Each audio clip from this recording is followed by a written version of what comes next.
రాష్ట్రంలోని ప్రభుత్వ పాఠశాలలు, జూనియర్ కళాశాలల్లో నెలకొన్న సమస్యలు పరిష్కరించాలని వామపక్ష విద్యార్థి సంఘాలు డిమాండ్ చేశాయి. సమస్యల పరిష్కారం కోరుతూ ఈ నెల 23న రాష్ట్ర వ్యాప్తంగా పాఠశాలలు, జూనియర్ కళాశాల బంద్ నిర్వహిస్తున్నట్లు ప్రకటించారు.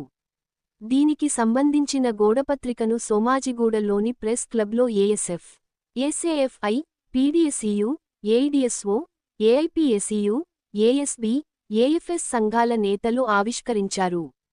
ఈ సందర్భంగా ఆయా సంఘాల నేతలు మాట్లాడుతూ రేవంత్ రెడ్డి ప్రభుత్వం అధికారంలోకి వచ్చి 18 నెలలు అవుతున్నా విద్యాశాఖ మంత్రిని నియమించకపోవడంతో ప్రభుత్వ విద్యాసంస్థల్లో సమస్యలు విలయతాండవం చేస్తున్నాయన్నారు.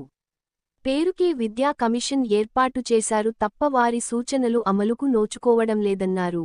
కాంగ్రెస్ అధికారంలోకి రాకముందు విద్య కోసం 15% నిధులు కేటాయిస్తామని ప్రకటించినా భారాస మాదిరిగానే 7%తో కొనసాగిస్తున్నారన్నారు. కాంగ్రెస్ ప్రభుత్వం అనుసరిస్తున్న విద్యా వ్యతిరేక విధానాలపై బంద్కు చేపడుతున్నట్లు చెప్పారు. రాష్ట్రవ్యాప్త బంద్కు పిలుపునివ్వడం జరిగింది. ప్రధానంగా తెలంగాణ రాష్ట్రంలో కాంగ్రెస్ ప్రభుత్వం ఏర్పడి 18 నెలలు కావస్తున్న ఈ రాష్ట్రంలో ఉన్నటువంటి విద్యారంగ సమస్యలు పరిష్కరించకుండా, విద్యార్థులు ఎదుర్కొంటున్న సమస్యలు పరిష్కరించకుండా కాంగ్రెస్ ప్రభుత్వం కాలయాపన చేస్తున్న తరుణంలో వామపక్ష విద్యార్థి సంఘాలుగా ఈ బంద్కి పిలుపునివ్వడం జరిగింది.